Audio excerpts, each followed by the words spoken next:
கோபுரம் டிவி நேயர்களுக்கு இனிய வணக்கம். இன்று பிறந்தநாள் காணும் மற்றும் மணநாள் காணும் அத்துணை சகோதர சகோதரிகளுக்கும் எங்களது இனிய வாழ்த்துக்கள். பாபாவின் ஆசிகளோடு பல்லாண்டு காலம் நீங்கள் எல்லா வளங்களும் செல்வங்களும் பெற்று நலமுடன் வாழ வாழ்த்துகிறோம். பாபா அழைக்கிறார். அவரின் பொன்மொழிகளை கேட்பதற்காக, நம் பிரச்சனைகளை தீர்த்து வைக்கும் அற்புதமான கூட்டு பிரார்த்தனை செய்வதற்காக, மேலும் மனம் ஒருநிலைப்படவும் மனம் அமைதி பெறவும் அற்புதமான தியானம் செய்யவும் பாபா அழைக்கிறார்.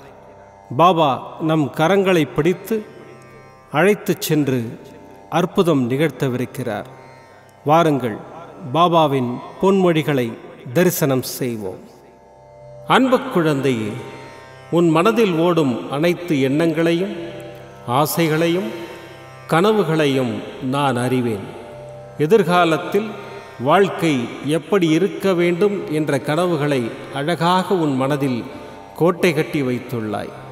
அந்த மாளிகையில் உள்ள அனைத்து உறவுகளும் எப்படி இருக்க வேண்டும் என்ற உன் எதிர்பார்ப்புகளும், அவர்கள் இன்னும் உனக்கு சொந்த உறவுகள் ஆகவில்லை, ஆனால் அவர்களை எப்படி பார்த்து கொள்ள வேண்டும் என்ற அக்கறையும் அன்பும் உன் கனவுகளில் பிரதிபலிப்பதை நான் உணர்கின்றேன். உன் வாழ்க்கை நிச்சயம் அழகான எதிர்காலத்துடன் பொற்காலமாகத்தான் இருக்கப் போகின்றது. நீ எதற்கும் பயப்பட தேவையில்லை. நீ நினைத்தது போன்ற வாழ்க்கை உனக்கு கிடைக்கும். ஆனால் வாழ்க்கை கஷ்டங்கள் இல்லாமல் எப்படி இருக்கும்? பகல் இரவு என இருப்பது போல் இன்பம் துன்பம் என்ற பக்கங்கள் உண்டு என்ற யதார்த்தமான உலகியல் நியாயங்களை ஏன் உணர மறுக்கிறாய்? ஒன்றை பெற சில போராட்டங்களையும் கஷ்டங்களையும் நீ தாண்டித்தான் வர வேண்டும். உன் வாழ்க்கையில் நிம்மதியான சந்தோஷமான சூழ்நிலைகளை அமைக்க சில மேடுகள் இருக்கத்தான் செய்யும். அதை தாண்டி மனம் தளராது உழைத்து அதற்கான தகுதியை நீ வளர்த்து கொண்டால் நிச்சயம் நீ வெற்றி பெற்று ஜெயிப்பாய். எதிர்காலம் உனது பொற்காலமாக மாறும். இது நிச்சயம் நடக்கும். நீ ஜெயமாக நல்வாழ்வு பெற்று எல்லா செல்வங்களுடன் சீரும் சிறப்புமாய் சுபிக்ஷமாய் நிம்மதியுடன் வாழ உன் அப்பா ஆசிகளை கூறுகிறேன். எதற்கும் கலங்காதே. உன் அப்பா சாயிருக்கிறேன். ஓம் சாய்ராம். பாபாவின் அற்புதமான பொன்மொழிகளை தரிசனம் செய்தோம். அடுத்த நிகழ்வு கூட்டு பிரார்த்தனை. நம் மனநலன் சார்ந்த பிரச்சனைகளுக்காகவும் உடல் நலன் சார்ந்த பிரச்சனைகளுக்காகவும் மற்றும் நம் அனைத்து விதமான பிரச்சனைகளுக்காகவும் சாய்நாதரிடம் கூட்டு பிரார்த்தனை செய்வோம். வாருங்கள், இந்த அற்புதமான கூட்டு பிரார்த்தனையை செய்வோம். பிரார்த்தனாஷ்டகம். 8 பிரார்த்தனைகள். சாந்தமான மனம் கொண்ட சாயிநாதரே, அறிவின் சிகரமே, அன்புள்ளம் கொண்டவரே, கருணை கடலே, உண்மையின் இருப்பிடமே, மாயை என்னும் இருளை அகற்றுபவரே, ஜாதி மத பேதங்களுக்கு அப்பாற்பட்டவரே, எங்களின் புரிந்து கொள்ளும் திறமைக்கு அப்பாற்பட்டவரே, அன்பின் இருப்பிடமே, ஷீரடி வாழ் இறைவனே, என்னை காப்பாற்றும், என்னை காப்பாற்றும். ஞான சூரியனே, ஞானத்தை வழங்குபவரே, பக்தர்களின் மனங்களில் உலவிடும் பரமஹம்சரே, அனைத்து நன்மைகளுக்கும் காரணமானவரே, தங்களை சரணடைந்தவரை காப்பவரே, படைக்கும் தொழில் புரியும் பிரம்மாவும் காக்கும் கடவுளான விஷ்ணுவும் நீங்களே, 3 உலகங்களையும் யுகங்கள் முடிவில் தன்னுள் ஐக்கியமாக்கிக் கொள்ளும் ருத்திரனும் தாங்களே. நீங்கள் இல்லாத இடம் இந்த பூமியில் ஏது? எல்லாம் அறிந்த இறைவன் நீங்கள். எங்கள் எல்லோரின் இதயங்களிலும் வசிப்பவரும் நீங்களே. எனது எல்லா குற்றங்களையும் மன்னிக்க வேண்டும் என்று வேண்டி கேட்டுக்கொள்கின்றேன். அலை அலையாய் தொடர்ந்து வரும் சந்தேகங்களையும் மனமயக்கங்களையும் போக்குவீராக. நீங்கள் கோமாதா, நான் பிறந்த இளங்கன்று. நீங்கள் சந்திரன், நான் சந்திரகாந்த கல். தங்கள் பாதங்கள் கங்கை நதி. பணிவுடன் இந்த தாசன் உங்கள் பாதங்களில் தலை வணங்குகிறேன். உங்கள் கைகளை என் தலைமீது வைத்து ஆசை கூறுங்கள். என் கவலைகளும் துன்பங்களும் பறந்தோடட்டும். இந்த கணு தங்களின் தாசன். இந்த 8 துதிகளையும் கூறி நான் உங்களை சாஷ்டாங்கமாக நமஸ்கரிக்கின்றேன். எனது பாவங்கள், துன்பங்கள் மற்றும் ஏழ்மை நிலை இவை யாவும் உடனடியாக விலகி ஓடட்டும். ஓம் சாய்ராம், ஓம் சாய்ராம், ஓம் சாய்ராம். அற்புதமாக கூட்டு பிரார்த்தனை செய்தோம். பாபா நம்முடைய கோரிக்கையை ஏற்று நிச்சயமாக நமக்கு அற்புதங்களை செய்வார் என்பது சத்தியம். இனி கண்களை மூடி பாபாவை மனதில் நிறுத்தி பாபாவின் அற்புதமான சக்தி வாய்ந்த மந்திரத்தை அனுபவிப்போம். ஓம் திகம்பராய வித்மஹே யோகாரூடாய தீமஹி தன்னோ தத்த பிரச்சோதயாத். ஓம் திகம்பராய வித்மஹே யோகாரூடாய தீமஹி தன்னோ தத்த பிரச்சோதயாத். ஓம் திகம்பராய வித்மஹே யோகாரூடாய தீமஹி தன்னோ தத்த பிரச்சோதயாத். ஓம் திகம்பராய வித்மஹே யோகாரூடாய தீமஹி தன்னோ தத்த பிரச்சோதயாத். ஓம் திகம்பராய வித்மஹே யோகாரூடாய தீமஹி தன்னோ தத்த பிரச்சோதயாத். ஓம் திகம்பராய வித்மஹே யோகாரூடாய தீமஹி தன்னோ தத்த பிரச்சோதயாத். ஓம் திகம்பராய வித்மஹே யோகாரூடாய தீமஹி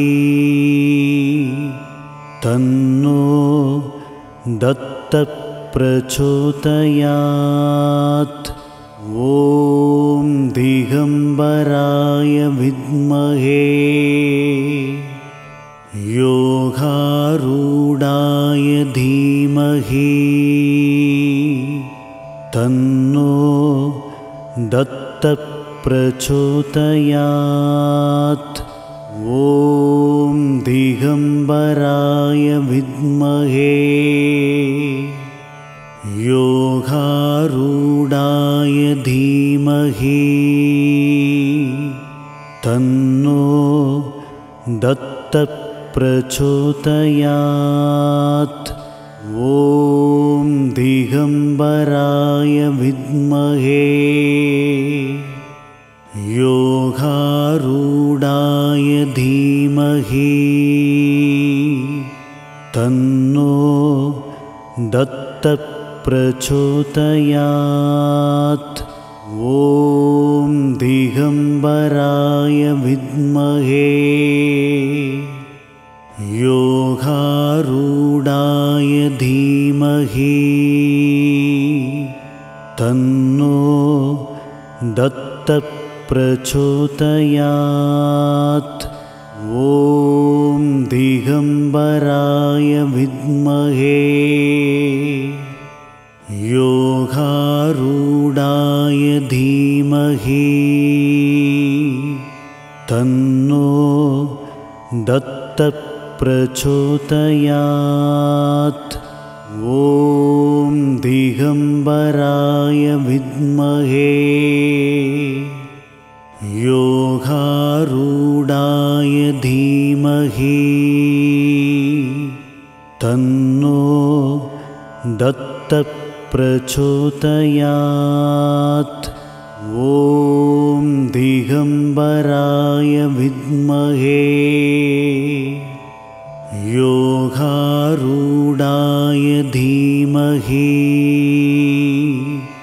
तन्नो दत्तः प्रचोदयात्।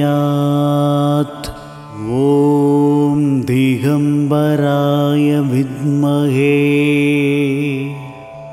योगारूढाय धीमहि तन्नो दत्तः प्रचोदयात्।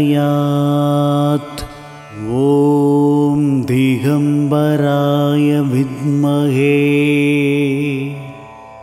योगारूढाय धीमहि तन्नो दत्तः प्रचोदयात्। ॐ दिगम्बराय विद्महे योगारूढाय धीमहि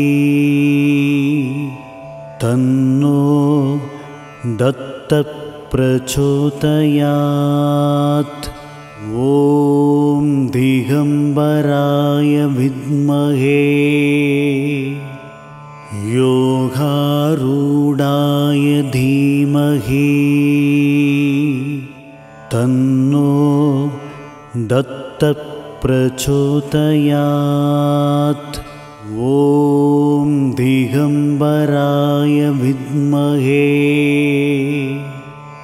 योगारूढाय धीमहि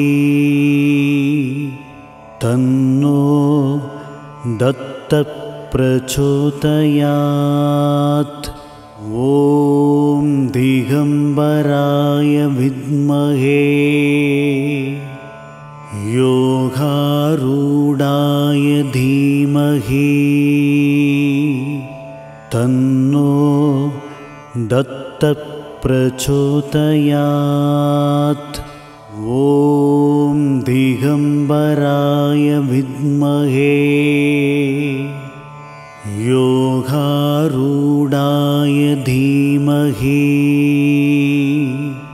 तन्नो दत्तः प्रचोदयात्।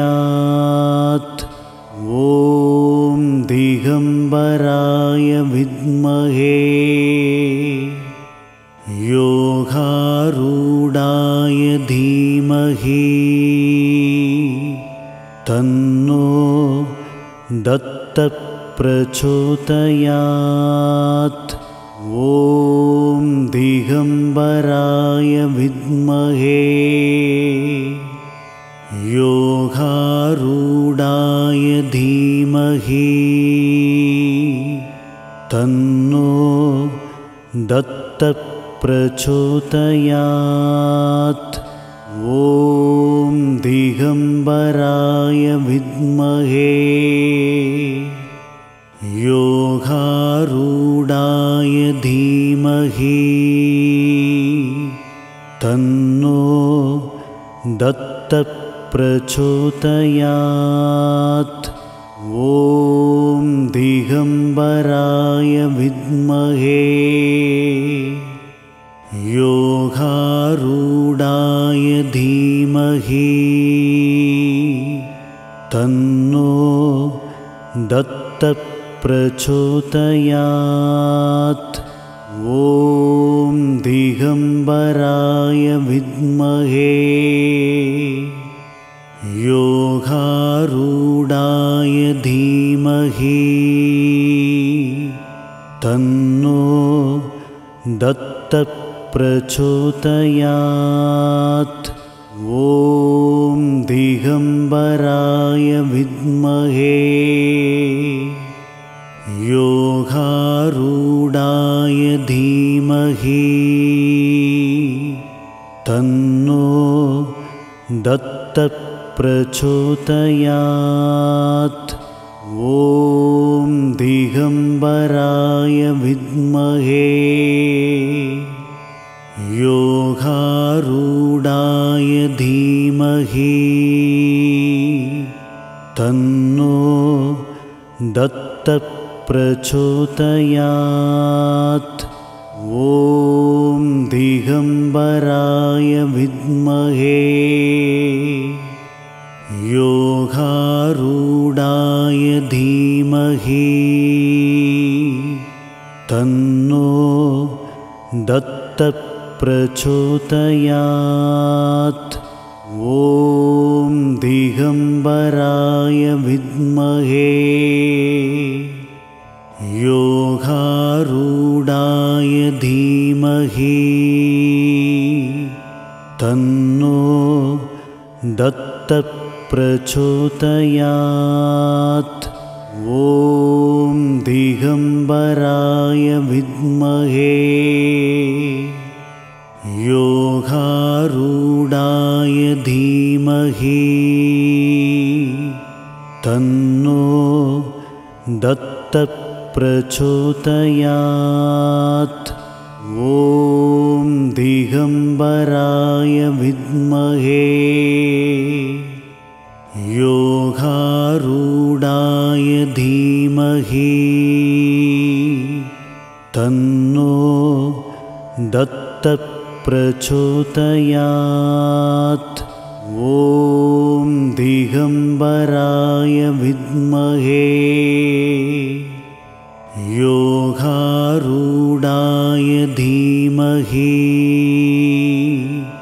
तन्नो दत्तप्रचोदयात्। ॐ दिगम्बराय विद्महे योगारूढाय धीमहि तन्नो दत्तप्रचोदयात्। ॐ दिगम्बराय विद्महे योगारूढाय धीमहि तन्नो दत्तप्रचोदयात्। ॐ दिगम्बराय विद्महे योगारूढाय धीमहि तन्नो दत्तप्रचोदयात्। ॐ दिगम्बराय विद्महे योगारूढाय धीमहि तन्नो दत्तप्रचोदयात्। ॐ दिगम्बराय विद्महे योगारूढाय धीमहि तन्नो दत्तप्रचोदयात्। ॐ दिगम्बराय विद्महे योगारूढाय धीमहि तन्नो दत्तप्रचोदयात्।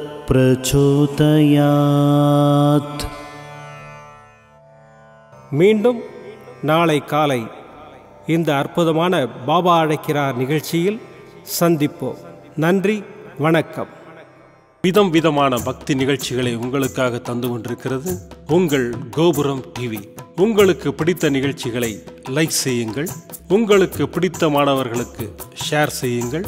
மேலும் சப்ஸ்கிரைப் செய்வதோடு மட்டுமல்லாது அருகில் இருக்கும் பெல் பட்டனை கிளிக் செய்து கோபுரம் டிவி நிகழ்ச்சிகளை உடனுக்குடன் தெரிந்து கொள்ளுங்கள். மற்றும் ஒரு மகிழ்ச்சியான செய்தி, கோபுரம் டிவி ஆப்பை கூகுள் பிளே ஸ்டோரில் ஃப்ரீ டவுன்லோட் செய்து கோபுரம் டிவி நிகழ்ச்சிகளை தொடர்ந்து கண்டுகளியுங்கள், பாருங்கள், ரசியுங்கள், பரவசமடையுங்கள். gopuramtv.com பக்தி பக்திமயம்.